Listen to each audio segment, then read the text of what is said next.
नमस्ते। आप सभी से अनुरोध है कि कृपया हमारे चैनल को सब्सक्राइब करें, वीडियो को लाइक करें और क्यूआर को स्कैन करके हमारे राष्ट्रवादी हिंदू इकोसिस्टम के निर्माण में सहायता करें। ये कार्य आप नीचे दिए हुए लिंक्स को क्लिक करके भी कर सकते हैं। प्रधानमंत्री मोदी ने स्पष्ट शब्दों में कह दिया है कि हमारे पास समय कम है और लक्ष्य बड़े हैं। इसका अर्थ सभी समझ रहे हैं और एक बात और भी कहनी पड़ेगी कि न केवल सभी अर्थ समझ रहे हैं, सभी इस लक्ष्य के पीछे खड़े भी हो रहे हैं।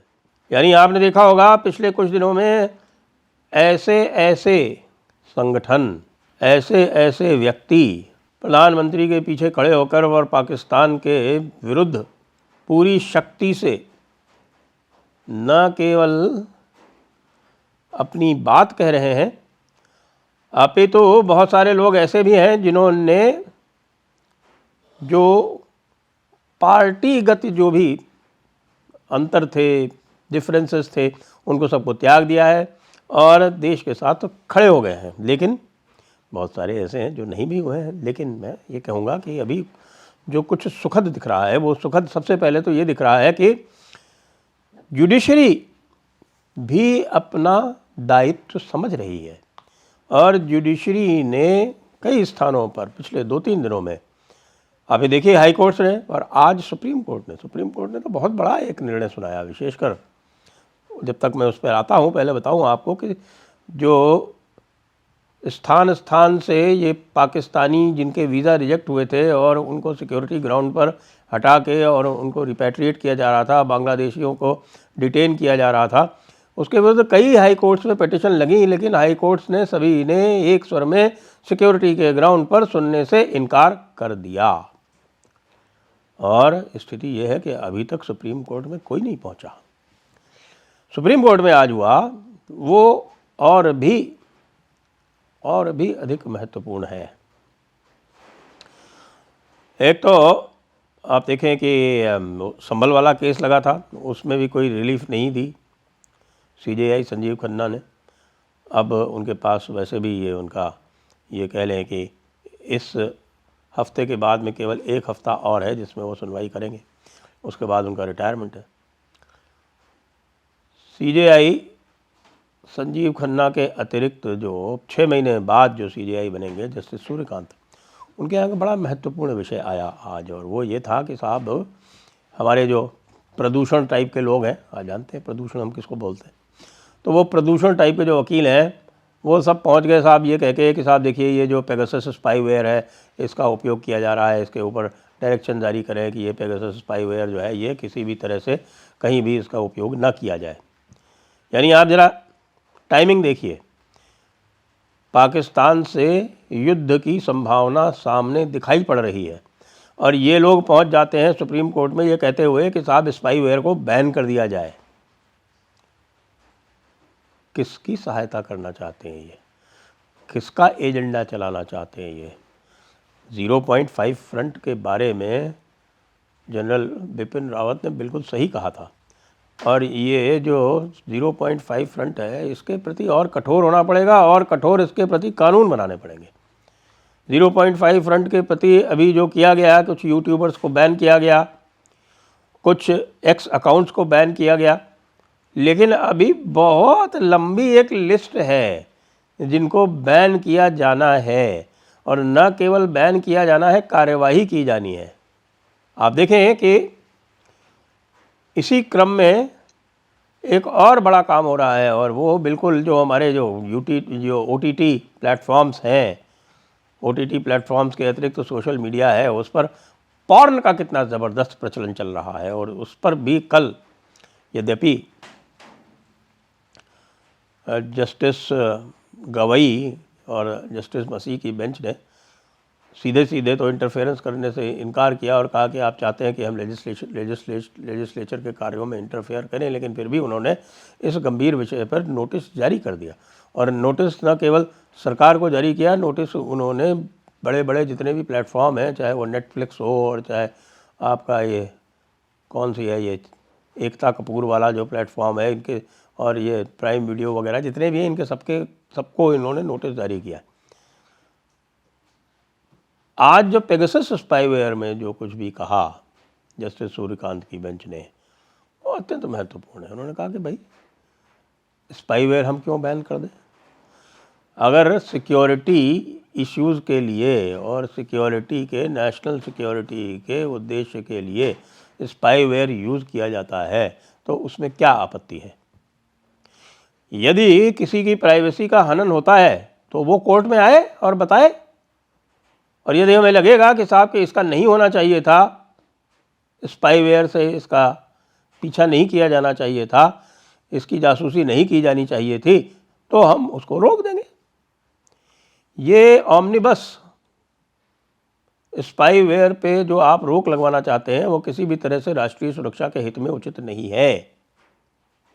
आप सोचिए, ये इतना बड़ा फैसला है जिसको कि हमारा जो लिबरल क्लास है ना, वो कुछ दिनों में एडीएम जबलपुर वाले से कंपेयर करेगा, क्योंकि वैसे भी उनकी बुद्धि तो कम होती है, एजेंडा ज़्यादा होता है, और एजेंडा पे ही वो सारे के सारे चलते हैं। और यही एजेंडा वाले जो हैं वो इस समय सबसे अधिक व्यथित हैं, क्योंकि एजेंडा वालों के ऊपर न केवल सरकार की गरम नज़र है, जनता की भी गरम नज़र है। जनता भी इनको चुन चुन के धुन रही है, और चुन चुन के धुनने के साथ साथ आप ये देखें कि जो इनका बड़ा सारा जो इकोसिस्टम हुआ था वो हिला हुआ है, और जो राष्ट्रीय इकोसिस्टम है वो अचानक मुखर हो गया है। ऐसे ऐसे व्यक्ति देश के साथ खड़े हो गए हैं जिनकी आप कल्पना नहीं कर सकते थे। पाकिस्तान के विरुद्ध जो कुछ असदुद्दीन ओवैसी ने कहा वो अकल्पनीय है। राहुल गांधी ने नहीं कहा अभी तक कुछ भी, खड़गे ने भी नहीं कहा, अखिलेश यादव ने भी नहीं कहा, ममता दीदी ने भी विरोध में कुछ नहीं कहा तो समर्थन में भी कुछ नहीं कहा। ममता दीदी चुप है, यही बड़ी बात है। लेकिन कांग्रेस की तो विचित्र स्थिति है साहब। कांग्रेस जो है वो ये कर रही है कि उसके जो शीर्ष नेता हैं वो अभी भी मीटिंग्स कर करके और विचित्र विचित्र बातें कर रहे हैं। आज खड़गे साहब ने जो जयपुर में मीटिंग की और उसमें जिस प्रकार के उद्गार व्यक्त किए, उसको देख कर तो ये लग रहा है कि भाई ये कुछ भी नहीं सीखे हैं।